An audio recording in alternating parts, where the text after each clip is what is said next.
uDube ngaqala ngokuthi lina i-liberation strategy lijoyine nini? Mina ngathi ngisuke South Africa yabona ngoDisemba 1974 ngafika ngahlala kakhulu ejele eBotswana kodwa singavalelwanga kulapho esasigcinwa khona uma sifuna ukuya ku-liberation struggle. So eZambia lifike nini? eZambia safika ngo-1975 sathola kungela yona into emuvayo vele izaphu kungasela yona i-movement ye-any liberation movement kuthiwa kule ditanti sahlala futhi kakhulu singatrenanga sesihlala ndawonye eNampundu kwampana. So naliqalise nini ukutrena saqalisa sekusiyaphela yena u-75 vele ngiyabona kwakungama-June saqalisa ukutrena khonapho sesenkambeni yethu ayikhona eNampundu saba yi-first group ye-members inkambi yayithiwa yi-members lapho esakutrena khona thina saqeda ngo-76 around ama-April ngiyabona kuthe khonapho kuthintitheka izihlahla isisikhathi mina ngibuye ekhaya. So do you still remember why abantu abayokutrena khonapha ne-members kwakungobani? Hayi ngiyabacabanga. Kwakungobani?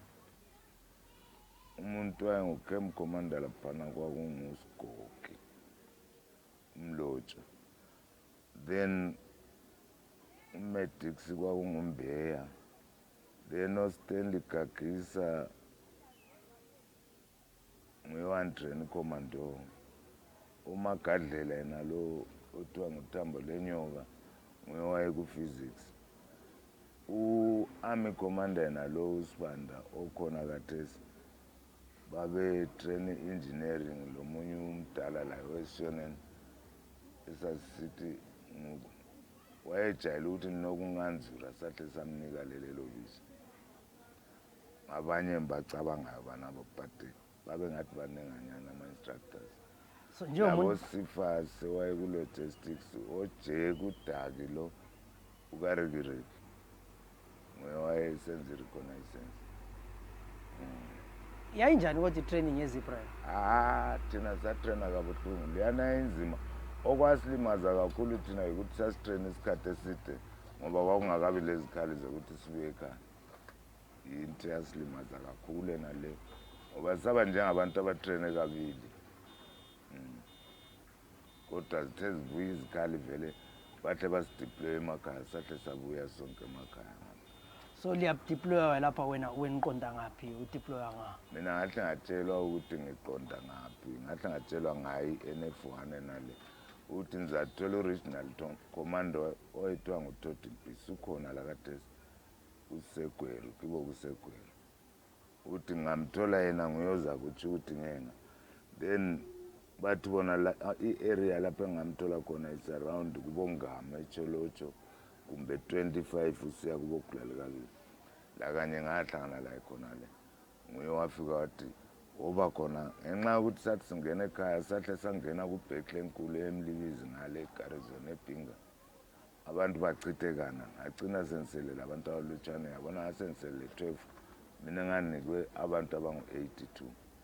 So abanye babe lasingaba le bhekhle abanye hlechitha-ke lihle lilahlekela forever. Lokhwana futhi kwakusayo ukuthi ngiyabona ikuqala ukungena ekhaya ngoba abanye bahle balahleka baze bangena eBotswana. Iningi lakhona la ngena eBotswana umuntu esingathi wachaywa munye khonapho kwena le eMlibizi singena eMlibizi singena ekhaya siqalisa. Ngazomthola uMpisi ngamthola 25 eCholocho.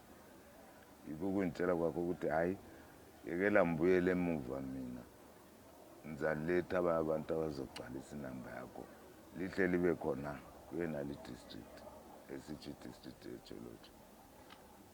Usebenza njani eCholocho ngesikhathi senesi wena wawuthiwa ngu-Edward Mthembu izakhamizi kunika ibizo yothiwa nguMakandiwa indaba kwase kutheni?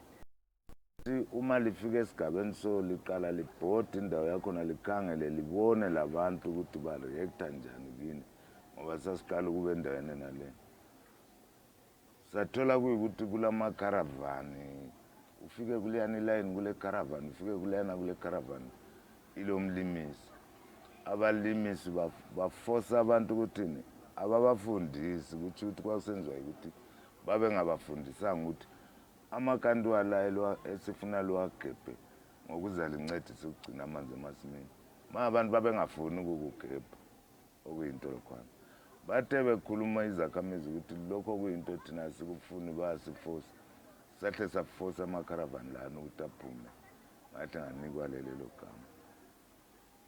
There was something which I find interesting singakhayida into zempilesi isikhathi i-liberation struggle amasotsha ayengasomasotsha kuphela but ayile into naleyana ukuthi babefundisa i-political ideology yezakhamizi ukukhuluma labantu lalikwenza njani konke konkwana kuvele kuthini ama-instructors anele bengutshela wona omunye yabe ngukhomsari uyabe lifundisa khona ukuthi approach abantu i-approach ebantwini ukuthi lenze njani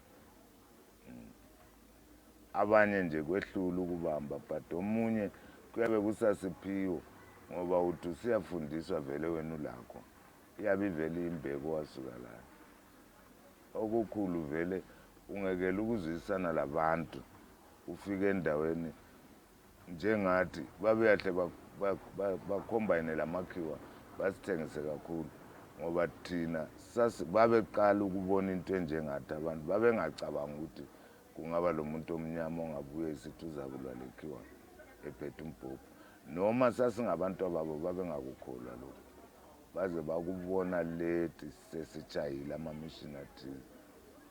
So wena ayiwaphi amabhekhi wacabangayo etsho kumbe ama-mission akuchazayo sibili wathi lapha sikwanisile awukwakuchaza ngokunjengale mission enjengesalankomo leyo kujaya uma lijaya lina lingajayelwanga kuyachaza vele esalankomo leyo kujaya ubhebhe yayimnandi leyana awusitshele ngayo leyo ukuthi kuhamba njani asaphonga usuka nje sacabanga kwakule camp kumbe babe sebesiyangena enkambeni amadoda lena lumfana wayethiwa nguNdumiso lo wayevuka eplana nje ukuthatha ama-Land Rover amabili aphume ngomgwaqo othi ayethutsha kubo 20 khona laphenduke esemanguta ayebuye sengapha kubo Chibizina ehambe ejaya nje abantu ekholisa ukujaya wayesebenzela amakhiwa elisotsha lamakhiwa kumbe ababuta ayebafake phakathi kwama-Land Rover ayebavalela khona lesalankomo ayebathotsha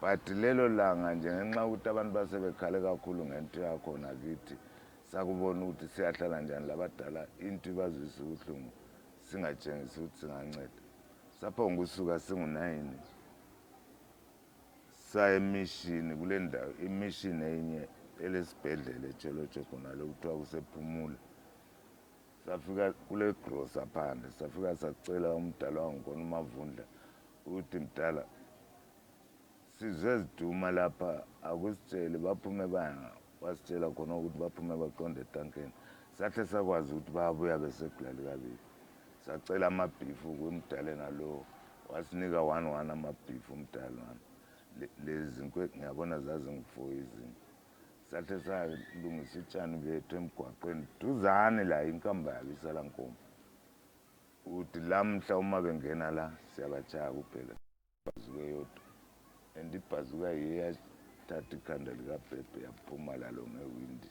So Pepe unguNdumiso lo nguNdumiso nguye wayesehlupe kakhulu waqalela i-DA baze bampromota waba kusupportini nguye wayesekhathazile lo mfana lo eTsholotsho akula muntu ongazi ukuthi uPepe wayesenza nabantu eTsholotsho.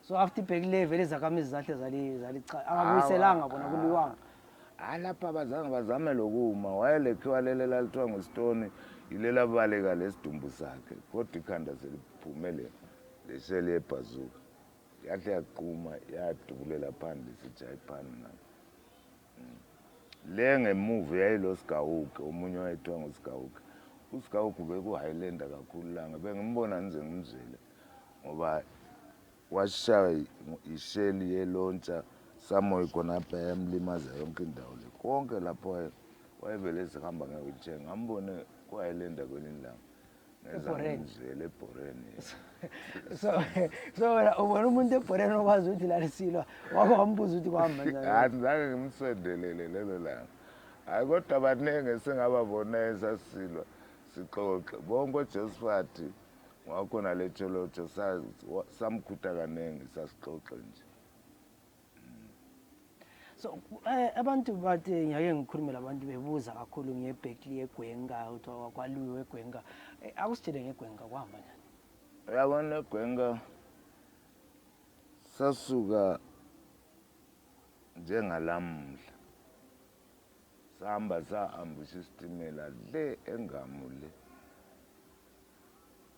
esasizwe kuthiwa kulwa lokho kumotor drone kuthwala amasotsha angu-10 sahamba saku-ambushe kuyinto lokhu okuyinto lokhu kwathutsha kuphambi kwesitimela isitimela esigcwele imoto ezintsha and so on sahle sashaya zonke lezi zinto kwakuntambama ngama-7 kwaze kwatsha yabona ama-past 8 siloku kulwisana labo bezama kodwa bebaleka lento lezana sasuka salala engamo khonapho duzane lemizi yengamo savuka ekuseni sidelela abadala bapheka itiye sazinathela itiye bekholisa ukuthi bazwe umpopho ukhala abadala bejabulile basiphekela lokudla sesisuka-ke sesithi hayi kade sasihambeni ngoba okungabani lokhu kungenzakala ukuthi kuyalungiselela njengoba silele senza ukuganga la uma sihamba sesifika-ke siyethutsha sisuke engamo siyathutshela khona eGwenga duze leJaniza uma sithutsha eGwenga laphana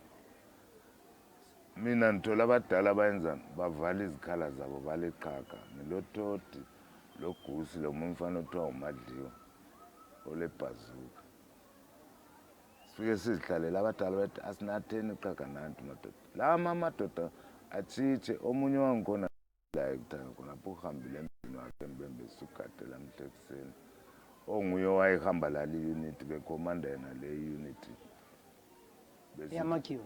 hayi abe amagerili Wawuthambani? ngoba ena lo jaha Yeah. uRodweli kodwa ngale babe sithi ngumtshina vele ungathi umtshina eTsholotsho bayamazi Ngiyohlala eMbembezi. nguye lo muzi osembembesini uthe silabo umtshina-ke umtshina behle bacabangani ukuyaphekisa ngale emakhaya eGwenga phakathi emizini thina sisele emasimini kathi sebehlokoza inyosi ngale sihle sizokukhala umbhobho uma ukukhala umbhobho sibona ama-helicopter suka egroundini eBhora eJaniza esikolo mathathu ahle abuya straight ama-helicopter abadala bathe bebona enye izodlula phezu kwethu abadala phula ukuhlu egcekeni bebaleka yikho ukuthi amakhiwa lana e-helicopter abona ukuthi abanye balanga ama-helicopter asezama ukusekla indawo yonke ukuthi bona batshaye bephezulu ngamadesheka ngapha phansi kula masotsha kwaliwa sibili ngiyabona 3 hours siloku sixabana sasaphuma ngiyabona ngama-2-6 kuyikho labo sebebona ukuthi sekumnyama so sebengalimala le i-helicopter obukhuluma ngayo ti helicopter yawa umuntu lwana wabhayiza uMadliwa washayishela ebhazuka wabona umlilo lwa watsha phezu kwephani i-helicopter leyana yashaya yadiliza iphani yahlala lalo khonapho iphani mbona kulo wabo noma balimala yabona balimala kancane bahle babiza i-reinforcement-ke khonapho yikukutshayiswa kwakhona sesizwe imota sezithuma ngaphi sebekhave i-helicopter leyana yabona labalimalayo lathi futhi kwakungasasondeleke eduze lapho ngoba into yangikhona kwase kunuka umlilo yonke indawo le ntango sesitsha okokuthi usungavinjelwa ngumlilo noma ungaphi kwenye indawo but ngemva kwakhona sacabanga ukuthi abadala beGwenga bayathengisa kade ngitsho abantu laba basukela uPani vele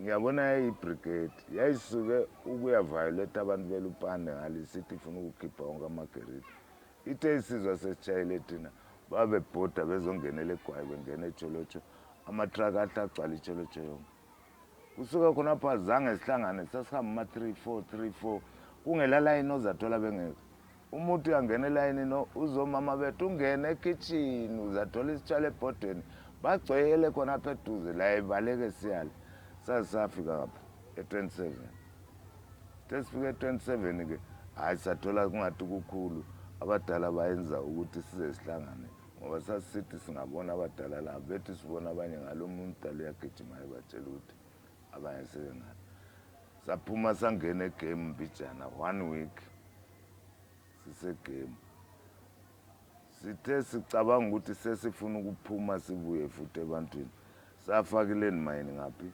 egedini ngoba egame usangena icathulo zethu semgwaqweni ukuthi babone ungathi siphumile sesihambile sabe siyafaka i-landmine egedini khonaphana siphenduka siyabuya singasekho emgwaqweni lwana bona sebesithi bayabutha laba amasotsha ngeroli la amasotsha abesilandela la ukuthi bebone ukuthi siphumile sangena igame babathatha phakathi bathe sebengena phakathi bayatshaya i-landmine thina sesiphakathi izalukazi sezitshaya umpululu nga sesizinathela utshwala ezakamizini sesiphendukile i-operation yegwengena le but owethu owatshayayo ngomunye umfana othiwa ngumaqhuzu bamuyisela isaka lamagrenade lelana vele azange sidobhe sona isicuciphansi ngehelicopter ye umfana webedridge nje wayemncane sasithi ngumaqhuzu.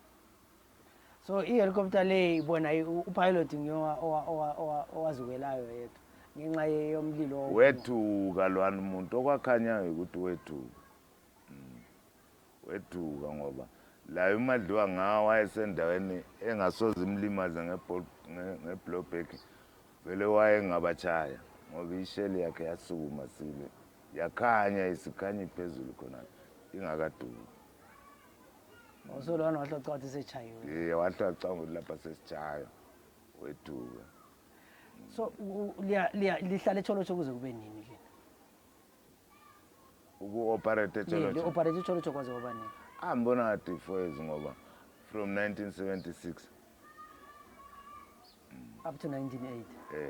So iday lazwa khona kuthiwa hayi sekuyiwa kuma-assembly points mbona ubuya le message. Thina yithi sasihamba phela eZambia sasingayekeli sasibizwe emuva khona lesihamba then kwahamba uJohn Nyampingitsi uthe ehambile uNyampingitsi wayathuma abantu bafana ukuthi bezonitshela ukuthi nitshela amagerila wonke ngiwathathe siye ngapha le battalion le ngasase sithethe kaMidlile ukuthi siye koMadlambuzi la ngahlangana la eMadlambuzi khona level esecross engani kulapho safika samonta khona assembly point. So lazwa njani lisizokuthiwa sekuyiwe kuma-assembly points laba vele laselingani libona liyawina? Hayi kakhulu thina kuyiwa kuma-assembly points sasiloko sithethe ukuthi kuzasetshenziswa ukuthi bekusempini bekulwiwa hayi khona amavoti into yamavoti thina vele sasingafuni ukuvotwane thina sesithethile sasivele singayifuni into yakhona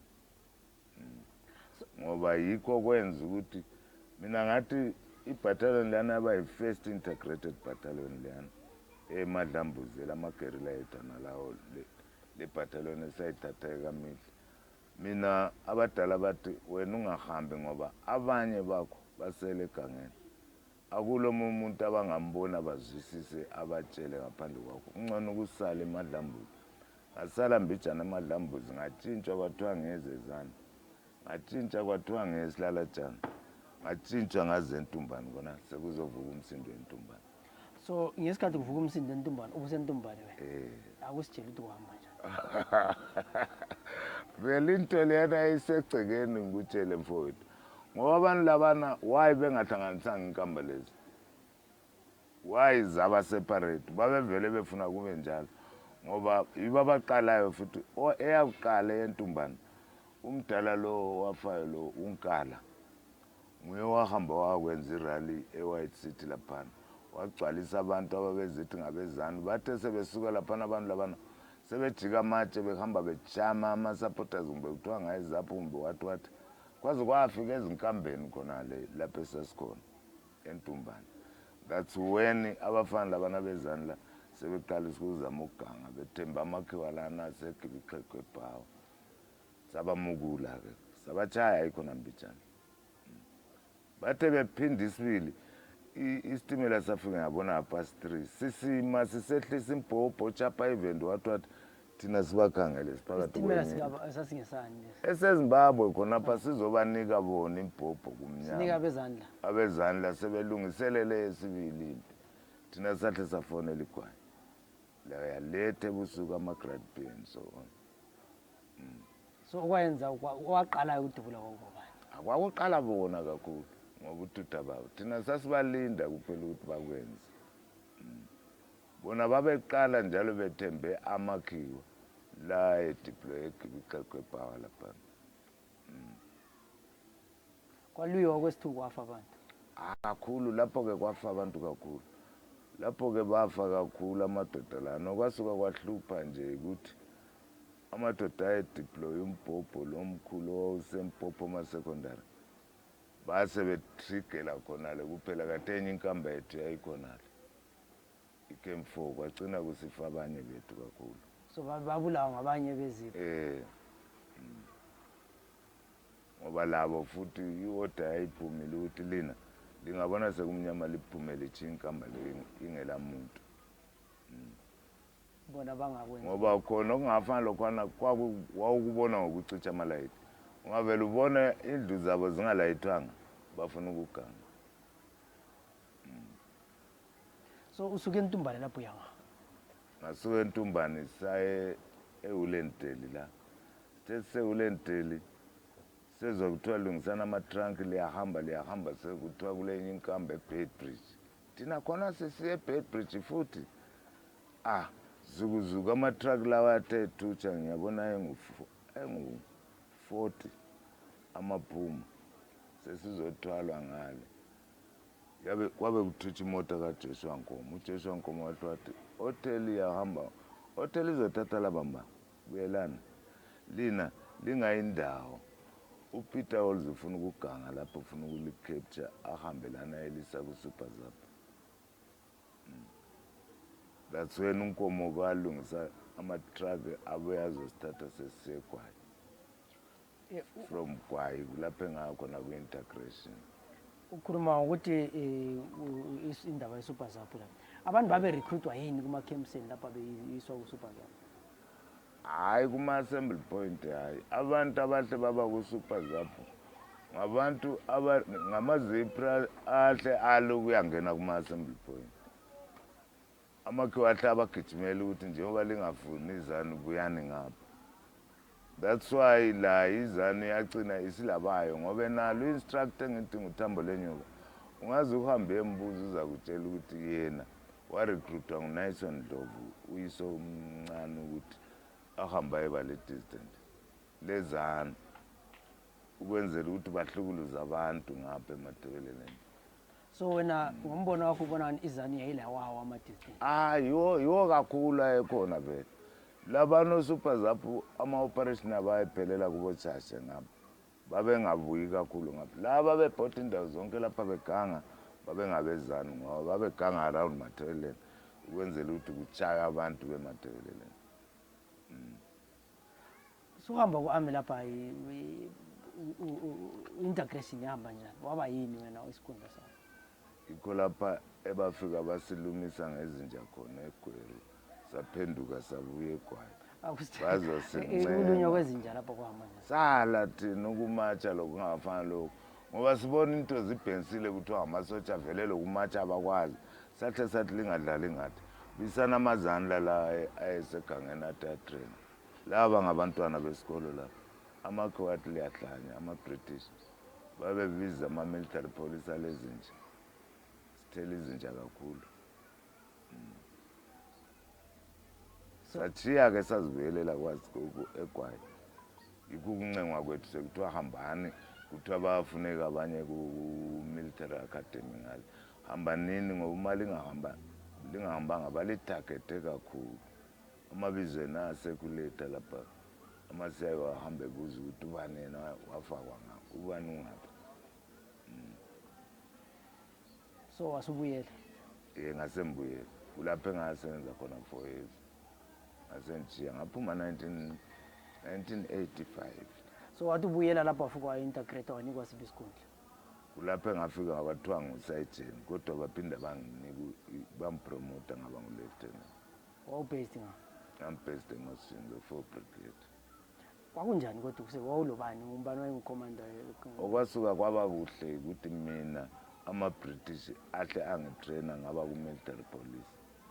Ngangivele ngizikhomanda ngoba ku-military police akula muntu ongawutshela umuntu eyibona ingwane ebomvu leyana vele kasondeli noma ngo-office ngoba ngamapholisa akhangela ukuganga phela bagangile noma belenyembe so kumele akuncenge noma elenyembe.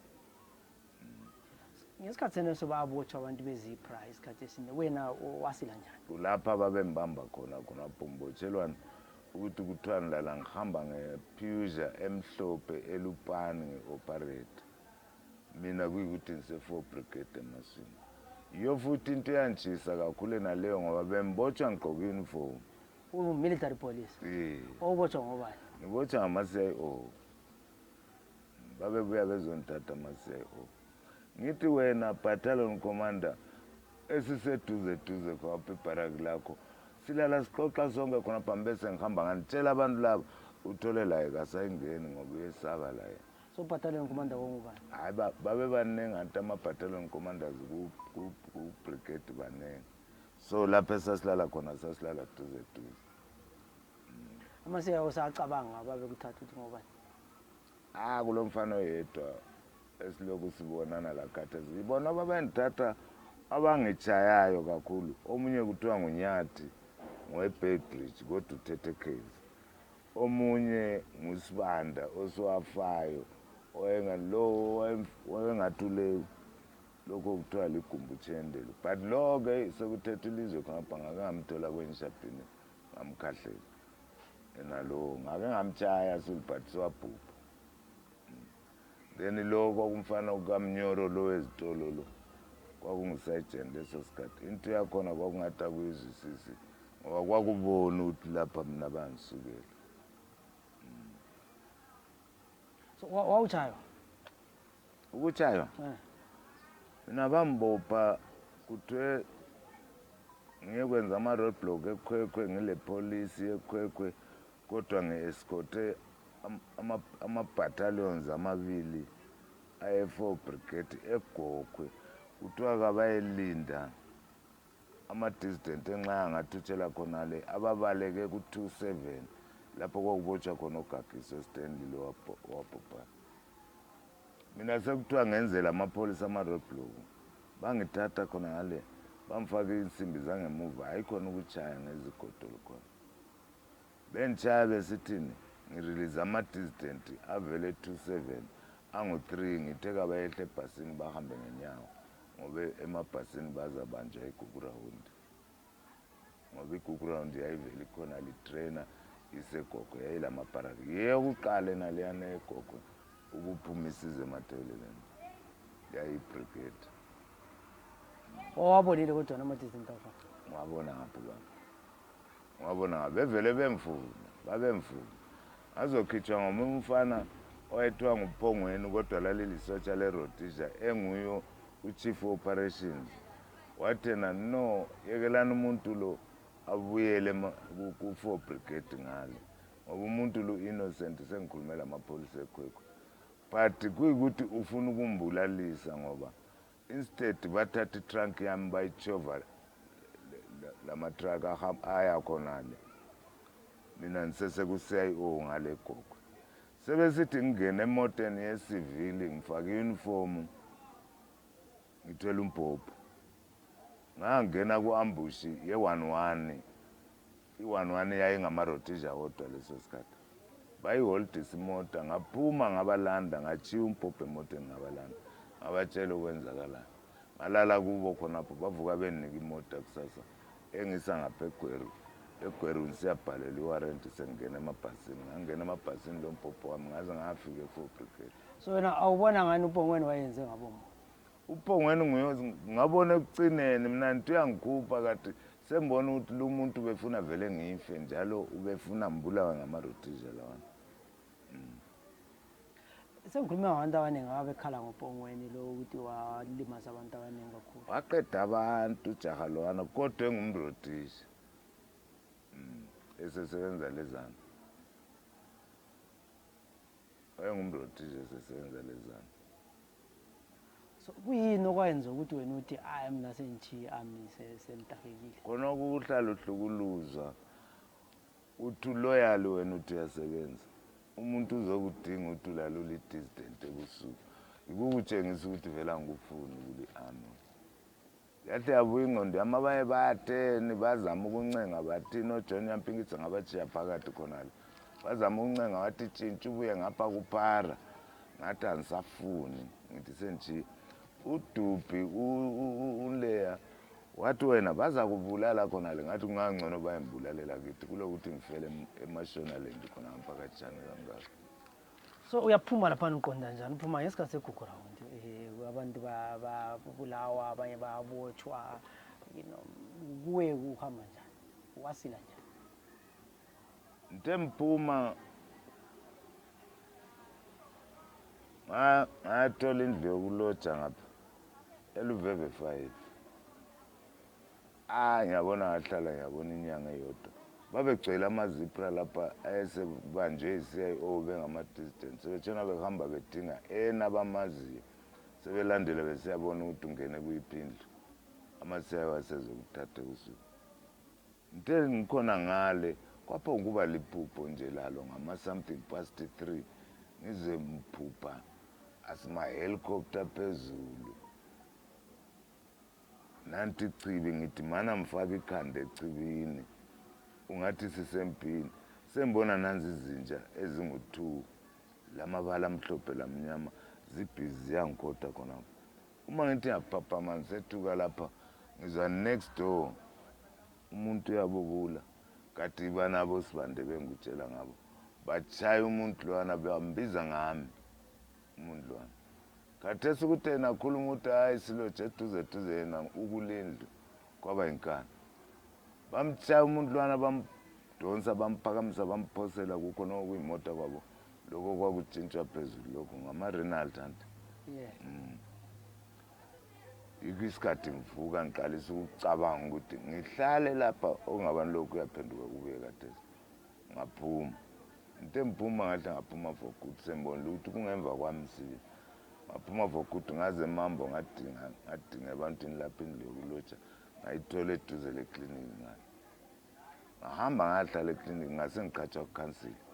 Nga-approacha ngoba kwase kubotshwa thina-ke khonapho sesisebenza ekhansileni sebesilandela siyephenduka ema-stops camp ngale.